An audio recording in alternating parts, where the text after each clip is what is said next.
This is day 66, and today I'm going to talk about how we died when we went for a play in moving zones. So we have decent math, 67 builds and 64 builds, not bad, in Lobby 1 Vital Scrims. And we got to go to zone, right? And I'm seeing this, and I decided to go left low, which is probably not the best play to go on low this early in the game, because it's kind of like scuff for the next zone rotate. The best thing what I could have probably done is first realize that there's nobody in this box, so we can easily go on this wall and be fine. I don't even have to cone the tops. So probably what I'll do is stare here and then build above these builds, because no one's really going to edit you down like that, especially if you just place a floor right here. Go above these builds, block our right, tarp in, get in deep. That's important, get in deep. I'm going to talk about that later. But I decided to go left low, which can work, but here's the thing, is a team just jetpacked in and they landed here, and they're in a really good spot, because not only do they have access to that side, but they're one of the deepest teams. So when I was tarping in, I should have seen that this team is deeper than me and they can pre me. This is an easy pre for them. Who else are they going to pre? You know what I'm saying? Who else are they going to shoot at this whole time? They're obviously going to go for us. So we go for a play, which is good that we're being aggressive. We go for this play, but they're on our back. And then we're fighting this team, and we might have been able to get the body, but they just go on our back and they instantly wipe us.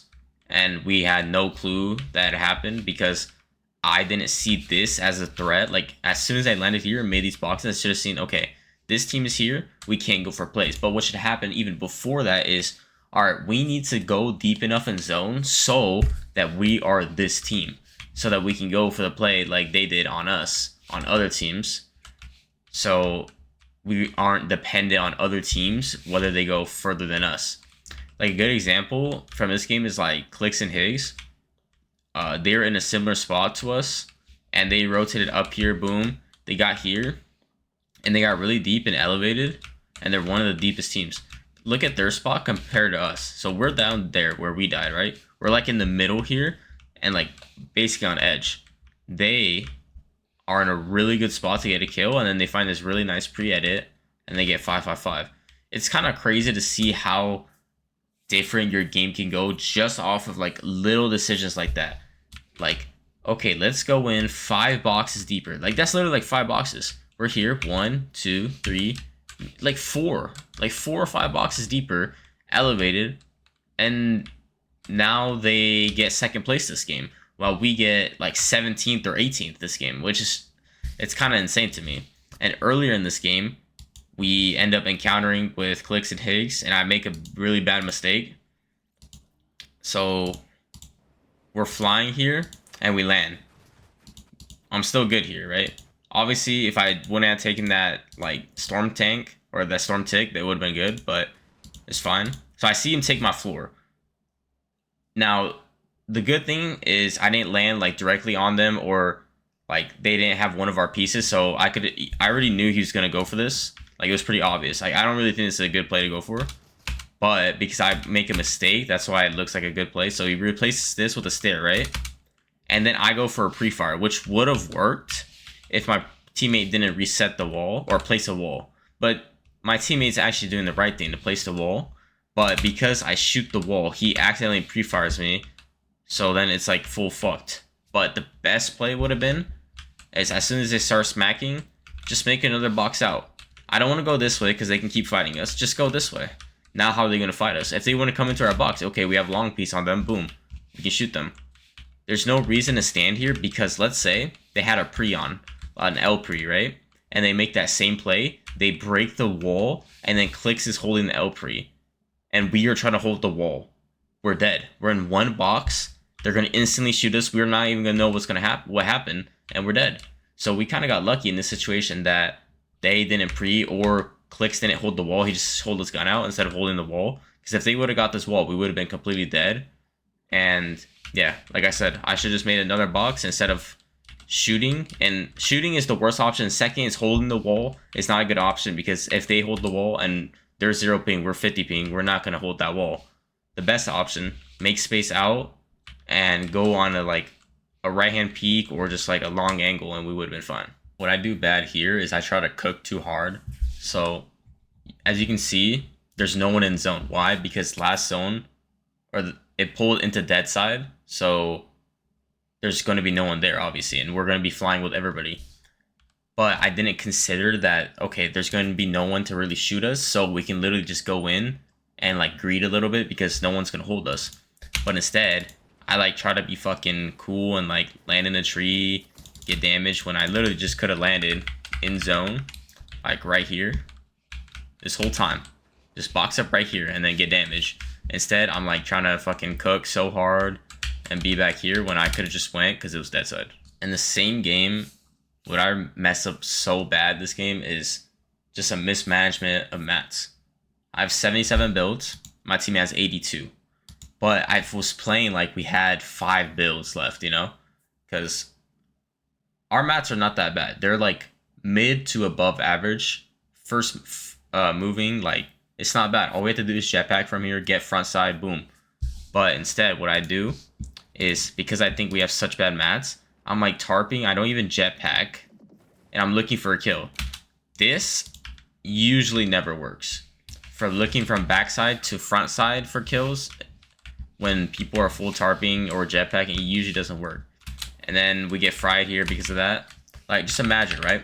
Imagine we jetpacked, and if we would have jetpacked, we probably would have landed here or something. Boom, look for kills. If there's really nothing, just get the zone, and then we can look for a pre-edit there. There's no point in trying to look for a kill here. It's never going to work. If it doesn't work in zone rule scrims, it's not going to work on the best players on the region. So this is just banned for me. Like, I'm never doing this again. It's the most retarded play in the history of Fortnite. And yeah, I should have just went front. Like, I don't know why. I just thought I had like no builds left when clearly I have mats. Like, this will get us through this zone, but we need to get a kill. But the way we try to go for the kill is just retarded, and I completely sold this game. Today, we played 2 Lobby 1 Vital sessions, but unfortunately, I crashed one of the games, and my PC crashed another game, and another game, we died a storm because my teammate died, and then the last game, we just didn't play because my teammate didn't want to play. So in total, we only played 2 actual games, but the crazy thing is, what I learned from those 2 games is literally worth more than like any zone rule scrims I played in the past. And yeah, they were really good because we have the best players in our lobby, so we're going to get punished for making mistakes. But unfortunately, the rest of the day I didn't really do anything. So I got on really late because I slept past my alarm, and I woke up 2 hours later, like 2 to 3 hours later than what I was supposed to. So those hours are gone. Then I got on for the sessions. We played the sessions.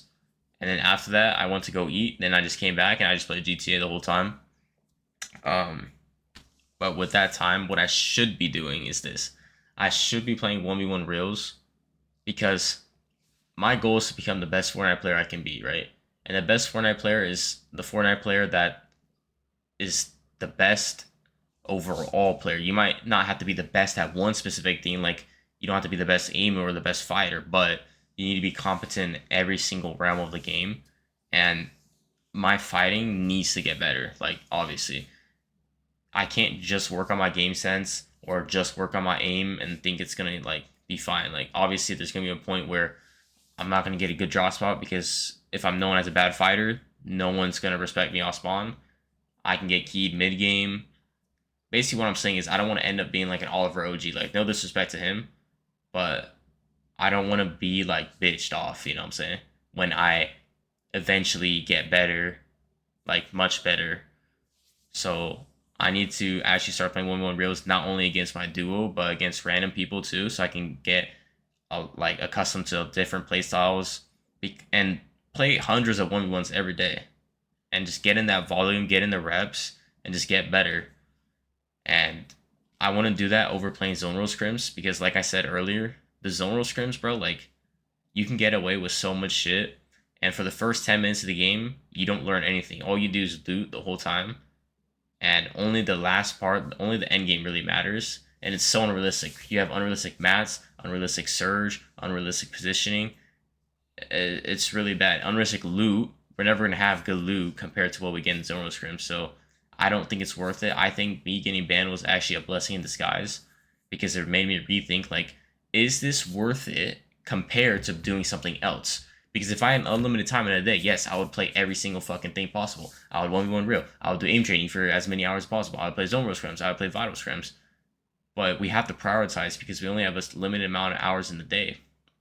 And I don't think playing against shitty players is going to help me more than playing against people who are better than me in 1v1 so I can get my fighting up. And tomorrow is the last solo series qualifier. I'm planning to play NA West most likely because I haven't qualified for the heats yet. And I know West will be easier for me to qualify heats. I think it's only 280 points. I think I need to get like top 150, somewhere around that tomorrow. I don't know how it's going to go. I'm just going to try my best, obviously. And hopefully my PC doesn't crash and my internet doesn't go out like it did today, because that would be annoying. But yeah, I'm going to try my best. And tomorrow is day 67, the day I've been waiting for. And yeah, I'll see y'all then.